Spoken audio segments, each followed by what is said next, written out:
Erica Serwin here from Pink Buckaroo Designs, and I've got a cute little project today for you showing how to make these cake pop boxes. Now, if you're not familiar with cake pops, they're all over the internet, lots of recipes, and I have made them before myself. They're easy, quote easy, because it doesn't use a lot of stuff, but they're very messy and take a long time. So I like to go by Starbucks and get them. My kids love them. This is what they look like. They're delicious, and they're not very expensive. So for a little pick-me-up treat, I use some of our new paper to create these cute little cake pop boxes.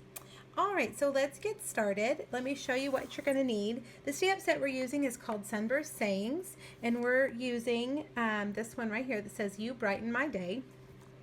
You also need a piece of our new Designer Series paper, and the name, of course, escapes me. Let me look. Oh, Shine On is what it's called. Shine On specialty paper. And I like it. It's craft, which I like to use a lot, and it is metallic, has metallic print on it. So this makes really good boxes because it's sturdy. Okay, so we're also going to use our gift bag punch board. If you don't have a gift bag punch board yet, you really should get it. It is one of the easier punch boards to use, and I enjoy it. There's lots of different things you can make besides gift bag, so as you'll see today. All right, so you need a piece of paper that is 8.5 by 4 3/4. And I hope this doesn't shake the camera too much. We're going to start by lining it up right here, okay? And we're going to punch. And then it already has a bone folder in it, so you're going to get that bone folder out. And you're going to score it every time on the side, not the small, the side. I was thinking that looked kind of big. The sideline and across the top, and scoot it down over here to get it across the top. Okay, so now we're going to slide that line there, and we're going to punch again, score on the sideline, and go across. So every time, slide it, punch it, score on the side, score on the top, and then one more. These are creating 2-inch sections, so our box is going to be 2 inches. All right, now we've got this little space right here. We do want to go ahead and punch that one. Now we're going to flip it, and we're going to punch and score across the top on all of those same lines. You can see that this is shaking the camera. I'm sorry, you guys. I have a new setup that I'm trying out, and I can see that that's going to be a problem. All right, so line that up. Punch, score across, slide it down, punch, slide it. Remember, we're using this little notch right here to line up when we punch. Punch, score across, punch, get all those score lines across the top. Now this one is left over, and we want to round that edge. So I'm going to flip it over and line it up in here and just punch. That punch gives you that edge. All right, so there we've got that. You are left with these little things. I always think that that's funny. All right, we need to cut off these tabs right here. We don't need those. And then cut this at an angle. This is going to help put your box together a little bit easier. So just cut those at an angle. Now we need to create a window in our box, and I'm going to use this circle framelit. I believe it's the second smallest. It's not the smallest, it's the second smallest. And it really doesn't matter which section you put it in, except for this one. You don't want to put it in this section because eventually this tab is going to be adhered right here on that side, and you'll be able to see it. So any of the other sections will be fine. So put it on your magnetic platform, I recommend for this, because it's going to hold that circle in place. My first one, let me show you, my boo-boo, we're going to fix that today. You can see how the circle is off. And that's because I tried to use a punch, and the punch would not reach far enough, and I eyeballed it, and I thought it was the center, and it's not. So you can see that. That's why I decided to use a circle framelit. All right, so run that through.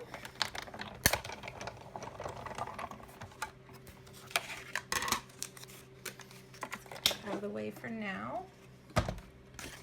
And there you have a circle. Now we're going to put a window sheet, a 2-inch square window sheet. Actually, this is going to be the front. And you could use any adhesive you want. For the sake of the video and quickness, I'm going to use some glue dots. I use glue dots more than I probably should. It's just so easy. You don't have to wait for it to dry. But the first one I made, I used liquid adhesive, and you do have to wait for it to dry. All right, so get that in there. Let's scoot that over a little bit. And press it down. Now you want to go in and fold all of your score lines. This craft paper is a little stiffer than normal pattern paper, hence the reason it makes such a good box. But you do really have to put some pressure on those score lines. Score all these. All right, last one. Now this one I'm just going to use some fast fuse, and I will warn you that I have found that craft paper, for some reason, the adhesive doesn't always stay stuck. See how I'm out of the frame. See how I'm putting this, I folded it all the way up. Sorry. Back to what I was saying, the adhesive, fast fuse and sticky strip even, sometimes don't hold forever with craft paper. So I have started to really use my Tombow with this, and even hot glue sometimes if it's something I really want to make sure stays stuck. All right, so decide which is the top and which is the bottom. It looks the same to me. So this time I am going to use my Tombow. I'm going to fold those in. Come on, I just used it. Oops, there we go.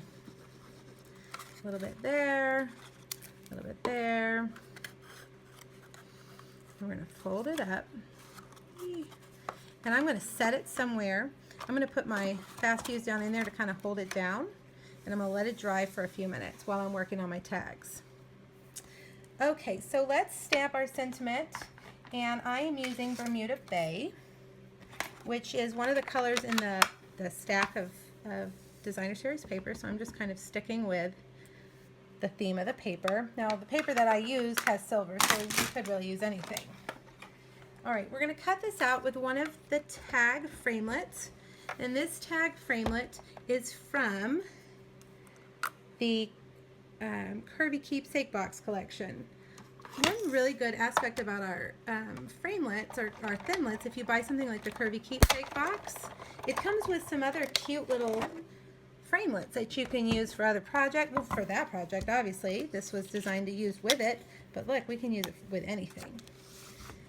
All right, now I also cut out some other things ahead of time, and these two came with the Cutie Pie box, the little cake piece framelit, and so I used those. I cut out this one out of another pattern of that same paper, and I used this one to cut out silver foil.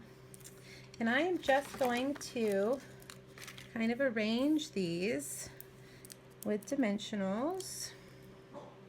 Let's see, we're going to put that one like that. And let's see how I want this one sticking out. Yes, my doggy's barking. I don't know if you guys can hear that. He's gotten very demanding lately. I'm out of the frame again. I'm so sorry. There we go. All right, so let's set that aside and go back and see if our box is dry. All right, I think we're nice and dry now. And we want to think about how we're going to fold this top in. I always like to have the front flap facing over. That way you have a nice clean edge. If you put that inside, then your edge, you would have this, and I don't like that. So make sure that that's going to be on the top. And you want to take a pen and mark the middle spot right there. Okay? And I am using, this is the 1/4 inch handheld circle punch. I started out with a smaller one, but found that the cake pop stick was a little bit too fat. So now I'm going to draw a circle on the next one, so that I'm doing this to make sure that they all line up perfectly. Oops, let's put that back on top, make sure we have it the same. And the box, you can see the box is kind of, so you got to make sure that you have it square when you draw the lines for the dots for these holes. All right, one more. Let's see, let's make sure we get it all right. Gotta get it nice and square. Now, when I decided to design this, the only thing I couldn't get around was how to get the cake pop through these holes. Because once you put it in there, it's sticking up too high. And then I thought, well, let's just do this. Once you have those holes, do a little snip on each one.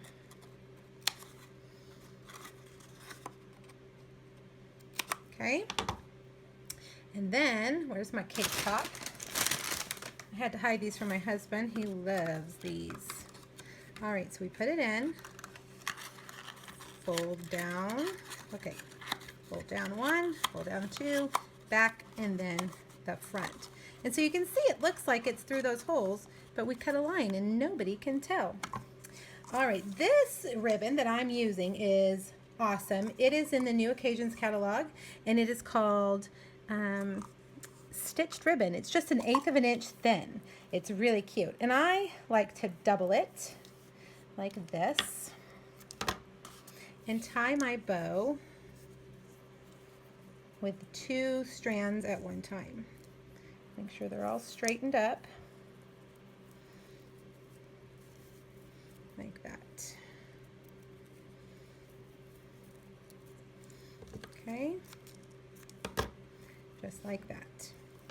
All right, now this hole, these already have holes, but again, I found that they were not quite big enough to go around that stick. So I'm just gonna go over them, making sure I don't break that skinny part with my larger handheld punch.